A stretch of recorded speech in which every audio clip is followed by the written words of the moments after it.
Ancient cultures were often left in awe of nature's power, a source of both fascination and fear in times when scientific knowledge was still in its infancy.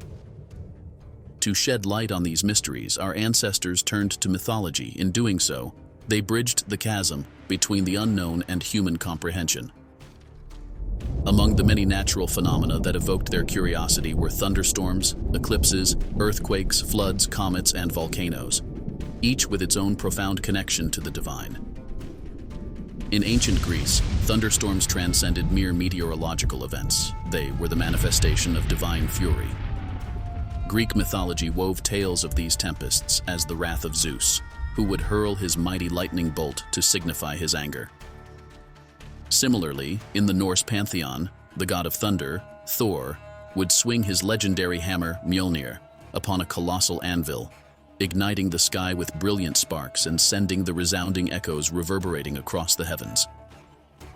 Fast forward to the era of scientific enlightenment, and we gain a deeper comprehension of thunderstorms. These meteorological phenomena are the result of warm, moisture-laden air colliding with cold air, generating electrical charges. Lightning is the spectacular discharge of these electrical charges, while thunder emerges as a consequence of the swift expansion of superheated air ignited by the lightning's fury. As this shockwave traverses the atmosphere, the delay between witnessing the lightning and hearing the thunder provides a means to estimate its distance.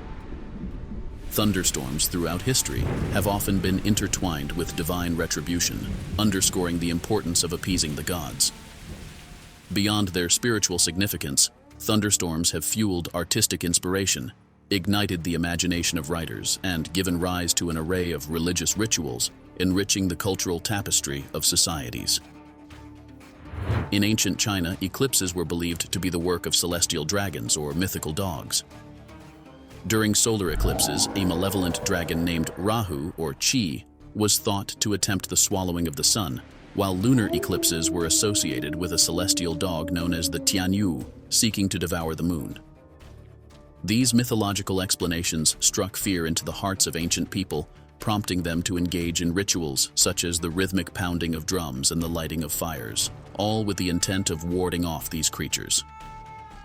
Remarkably, Hindu mythology shares a similar narrative, featuring the demon Rahu, responsible for the solar eclipse, and Ketu, who plays a role in lunar eclipses. These rituals were not mere superstitions, they served as communal responses to the mysteries of the cosmos. They brought people together, fostering a sense of unity and shared purpose.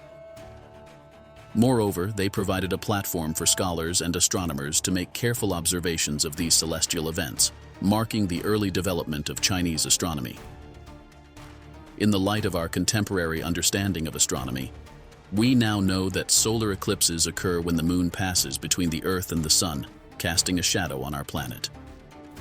Likewise, lunar eclipses take place when the Earth positions itself between the Sun and the Moon, causing our planet's shadow to cloak the Moon. These phenomena can be calculated and predicted through careful observation and scientific analysis. Yet, we cannot underestimate the debt owed by the science of astronomy to these ancient eclipse beliefs and rituals. They played a crucial role in laying the groundwork for our current knowledge of celestial events, serving as a bridge between the mysteries of the past and the understanding of the present. Few events were as terrifying as the very ground itself trembling beneath one's feet. In ancient Greece, earthquakes were attributed to the wrath of Poseidon, the mighty god of the sea, striking the earth with his trident to unleash powerful tremors. Meanwhile, in Japanese folklore, earthquakes found a different origin story. They were often entwined with the actions of a mythical creature known as the Namazu, a colossal catfish dwelling deep beneath the Earth's surface. According to legend, this gargantuan would stir and convulse in response to human behavior, particularly when mortals engaged in immoral activities. The Namazu myth wasn't merely a way to explain seismic upheaval, it carried profound cultural significance. It served as a parable, underlining the vital importance of ethical conduct and the harmony of society. In the realm of science, earthquakes are understood as the result of tectonic plates' intricate dance along fault lines. The gradual accumulation of stress culminates in a sudden release of energy, producing seismic waves that ripple through the Earth's crust, shaking everything in their path. The intensity of these waves can range from mild tremors to devastating quakes, often leaving a trail of destruction in their wake, impacting both infrastructure and lives. In our modern age, science has delved deep into the mechanisms of earthquakes, demystifying their origins. Yet, the mythological narrative of the Namazu endures as a cultural touchstone in Japan. It occasionally resurfaces as a means to promote earthquake preparedness and convey moral lessons, allowing a tangible connection to the wisdom of our ancestors. Within Mesopotamian mythology, an epic tale unfolds, known as the Epic of Gilgamesh. This ancient text, revered as one of the oldest known pieces of literature, recounts a tale of divine intervention. The gods, observing humanity's descent into corruption, resolve to cleanse the world through a mighty flood. However, amidst their judgment, the god Enki, in secrecy, conveys a warning to the valiant hero, Gilgamesh, about the impending deluge. In response to this divine message, Gilgamesh undertakes a colossal endeavor, constructing a massive boat to preserve not only his own life but also those of his companions and a diverse menagerie of animals. When the torrential floodwaters eventually recede, offerings of gratitude are made to the heavens and humanity is granted a renewed lease on life.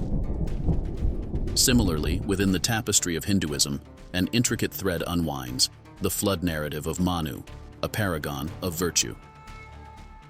In this saga, Manu receives a harbinger of the impending calamity in the form of a fish, an avatar of the revered god Vishnu. The divine fish imparts a solemn prophecy of a cataclysmic flood destined to obliterate all life.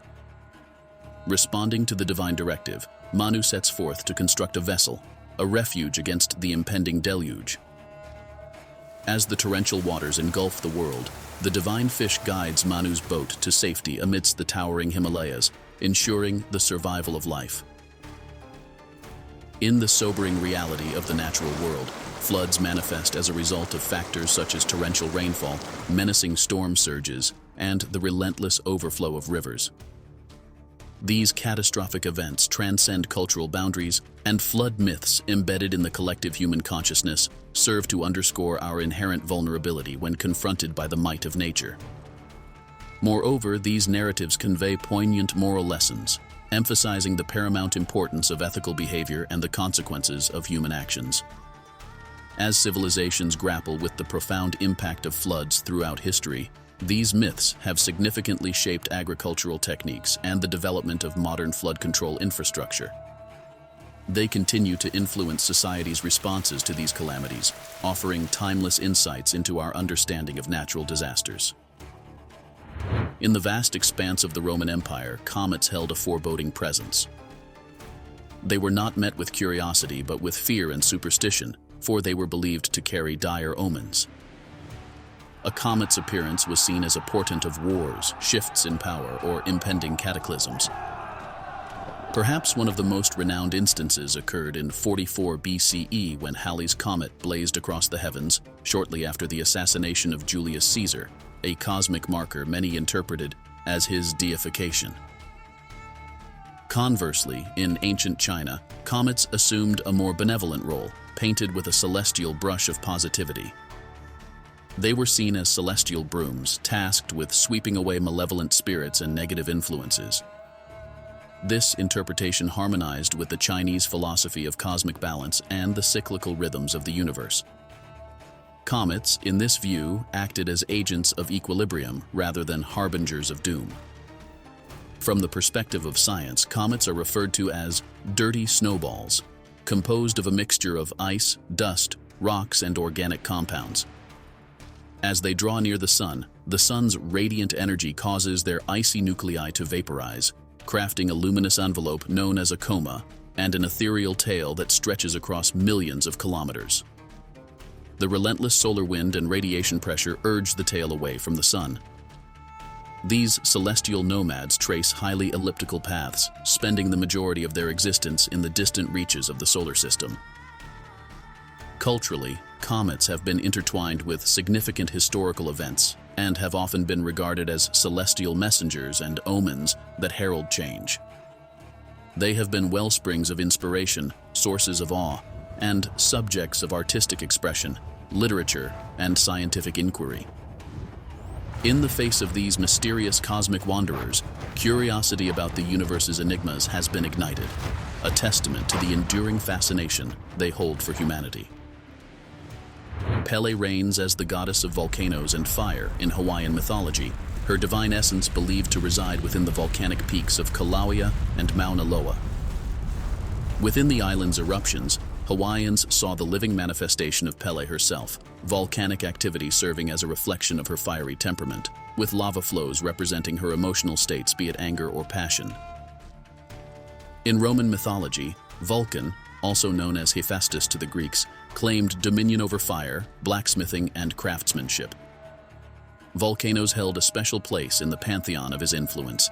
His connection to these mighty mountains accentuated their destructive potential, most notably in the tragic tale of Pompeii.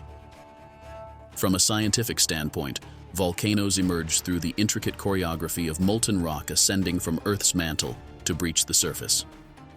This process unfolds as magma forms deep within the mantle, gaining momentum until it bursts forth through fractures in the crust. Culturally, volcanoes have played a pivotal role in shaping the beliefs and practices of societies living nearby.